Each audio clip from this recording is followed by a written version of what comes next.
Bolt alongside Cham was at Traxon Records for a podcast to push the single Lockdown on his latest rhythm Clockwork. You see, Cham reach here, years, it's been a minute, you understand? So show the dedication, so we just push the signal, make Jamaica know, so continue doing it uplifting it, and we just promote the project, you understand? Can't check my friend, them a phone and video link. Can't go a else, I go eat or have a drink. Lockdown just got added to MTV. BET added it also in rotation. Revolt. Spotify flied in their whole team yesterday to do a full feature on myself and Hussein on the record because the record is really taking off. The Lockdown promotion also included a blindfolded exchange between Bolt and music producer Swiss Beats. Almost 2 years, you know, we under lockdown. Tonight, another edition of Big Chune.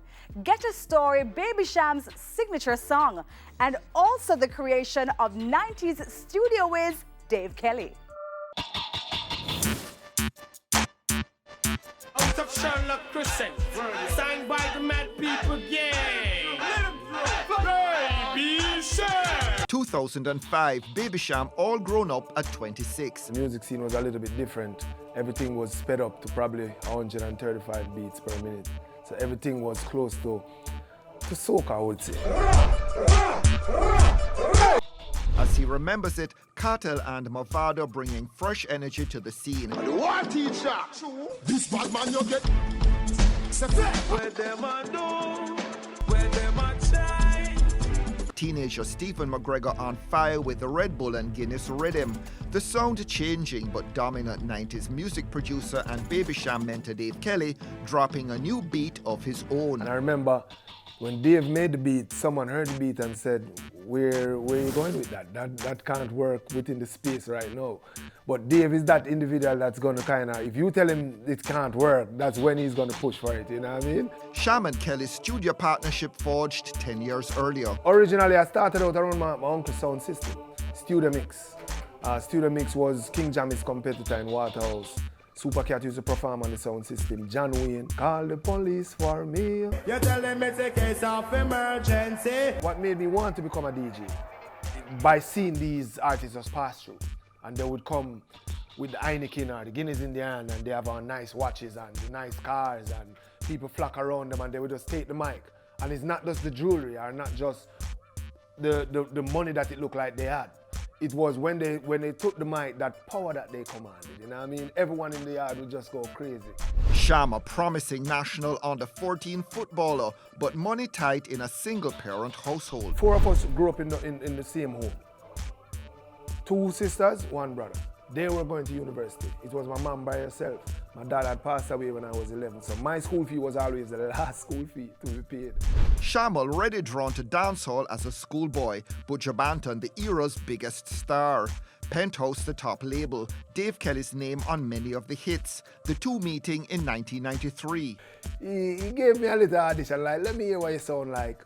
And we DJ'd for him, and he said, okay, you sound good, you can work on your breathing technique, but I wouldn't record, you know, because I don't record schoolers.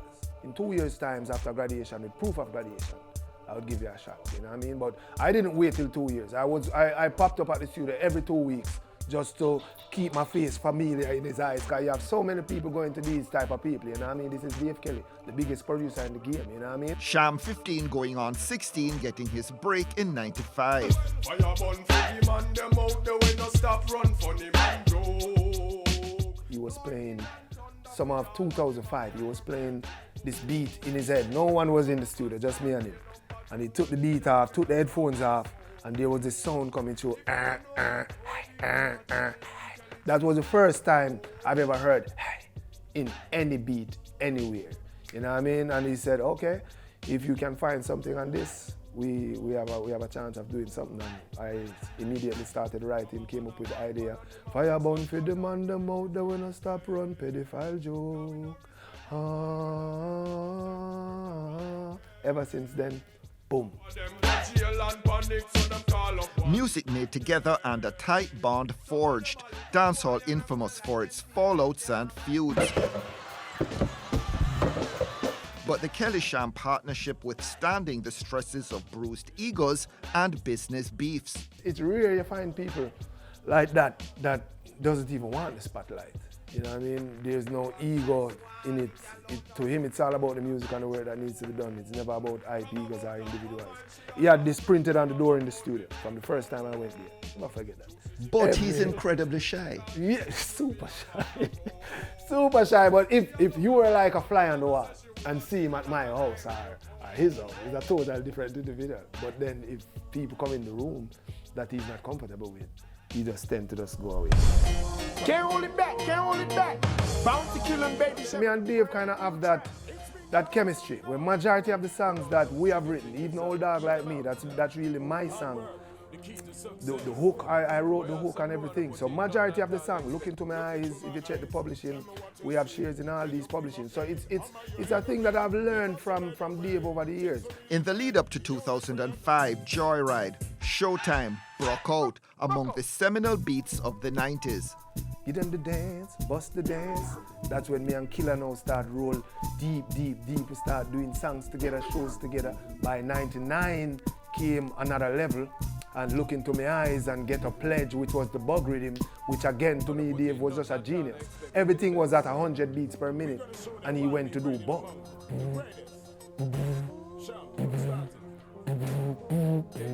No one was even expecting because we are doing everything at high tempo and he slowed us down and had Killer basically singing. Bounty killer giving you originality. Boss a shot if you respect and love the quality. It was when he lost his visa.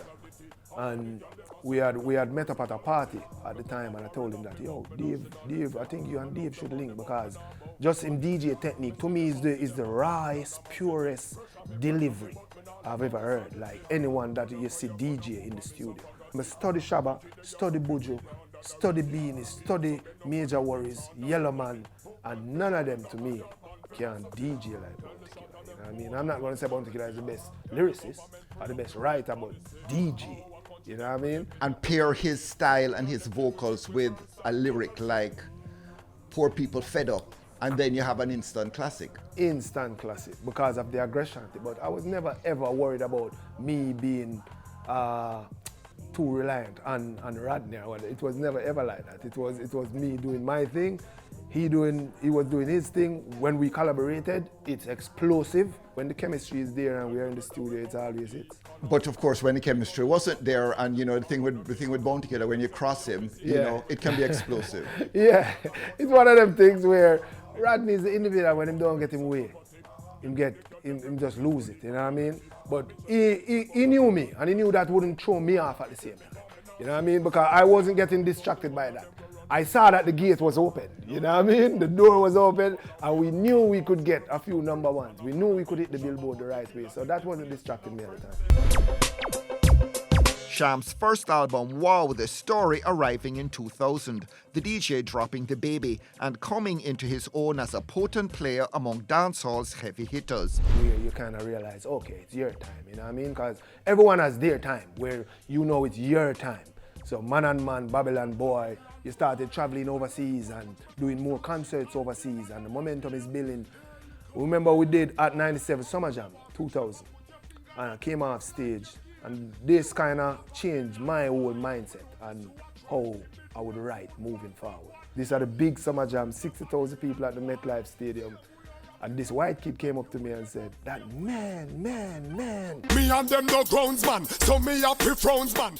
That man song is my song. I don't know what you're saying, but every day I play that man. I'm like, what? What if he knew what Man and Man was saying? If this is his song, if he understood what it was saying. So ever since from then, I came back and tell Dave, you know what? I think I need to kind of change the writing format, and that's when we started changing it. Just tweak it, like hands off my property. This is not monopoly. The first opportunity came for me to do a record with a major artist, which was Foxy Brown. Me and Cham do that yard hip hop thing. I can't with it.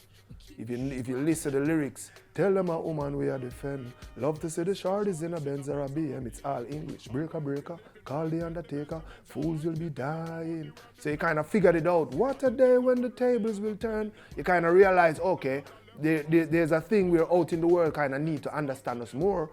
But We need to keep that same essence of dancehall. By 2005, the stage was set for bigger things, with Cham signed to Atlantic and his debut for the label about to be released.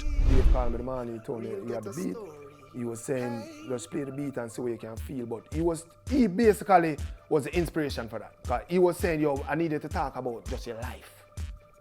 Anything that comes up from back then. In our mind, we have the single, we have the big songs, we have the song with Rihanna, we have, you know what I mean? We have a song with Foxy, so we're good.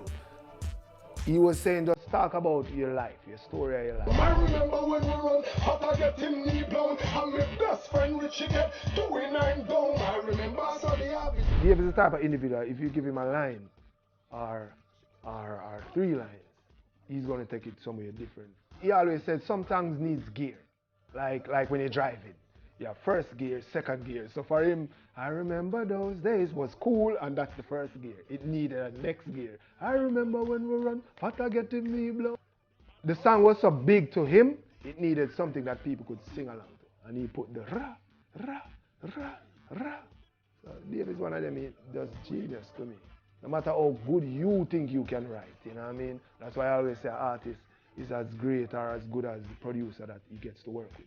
Because you think you are a great lyricist, yes, but then when you give him something, he carries it somewhere totally different, and that's what you really want from a producer. Ghetto Story and a Ghetto Story remix with Alicia Keys, both hitting Billboard's Hot 100, the latter peaking at 77. We got the kingdom, so they have to make way. We take it from the bottom to the top, baby. If I go to a concert and don't perform Ghetto Story, we can't leave the venue.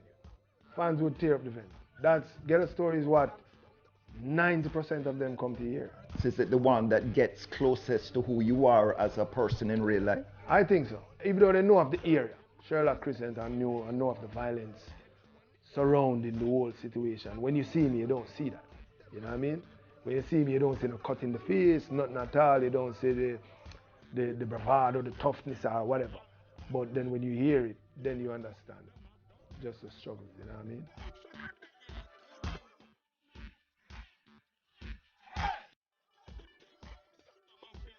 Cham with way more to say about Dave Kelly, the business, new faces, but another time.